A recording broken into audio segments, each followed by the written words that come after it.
welcome to Rainy Books with Amanda. My name's Amanda and welcome to my channel. So today I am going to be talking about Mrs. Pollifax and the Golden Triangle by Dorothy Gilman. So I came upon this book. It's a pretty older book. I believe it's like 1980. It came out like in 1985, 1988. I was browsing my local used bookstore and I was looking for something cozy because I've been in like a cozy summer mood. I found this in the dollar clearance section of the store and I looked it up on Goodreads and it had a lot of good reviews, and then I learned it's part of like a whole series, Mrs. Pollifax series, so I took a chance on it and I'm glad I did. So first I'm going to talk a little bit about the author and then I'll read the synopsis, then I'll get into my thoughts.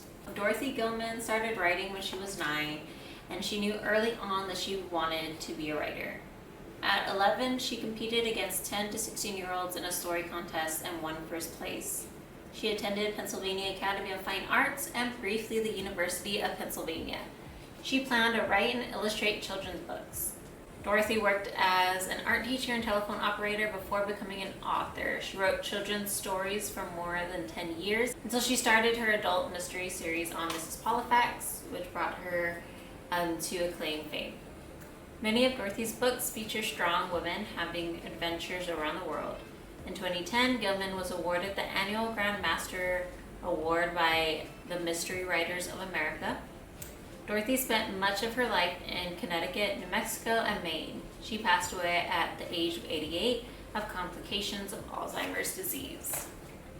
Alright, so I'm going to read the synopsis, and the synopsis also got me to want to read this story too. So, Dear eccentric Emily Pollifax, New Jersey's garden clubbing grandmother and part-time CIA agent, is back for another fast-paced and suspenseful escapade filled with danger and intrigue. Mrs. P and her new husband Cyrus are all set to enjoy a delightful visit to Thailand when Bishop, Emily's contact at the CIA, turns out with a last-minute request. All the couple has to do is deliver a package to an informant in Bangkok.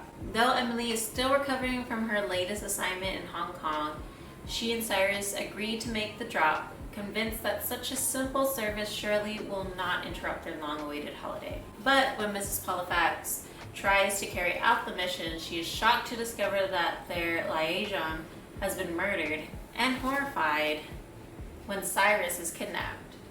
On her own once again, and recklessly determined to rescue her husband, Emily sets out on a dangerous journey into the exotic world of the Golden Triangle, a menacing place ruled by smugglers, warlords, and drug merchants. With her dreams of a peaceful vacation shattered, the indomitable Emily Pollifax is at her lovable and daring best as she battles a mysterious and ruthless enemy in her most thrilling adventure yet.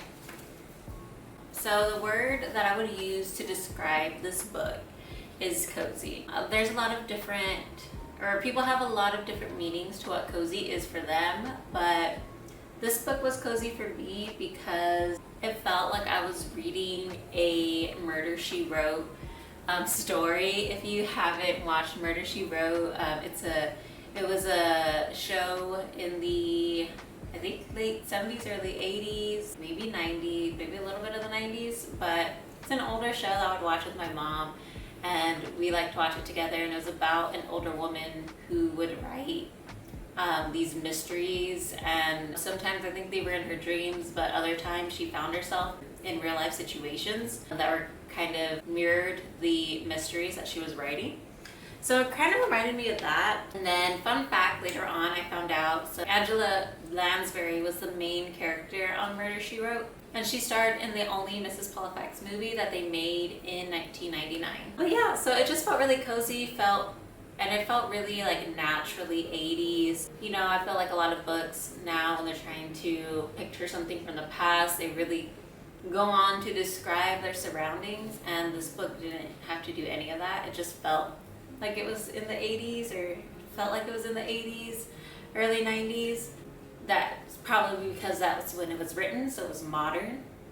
But it just felt cozy and like the way that they were talking just felt 80's, and I don't know, it just felt natural and nice, down to earth. I also really love the fact that the author chose an older woman to portray her main character.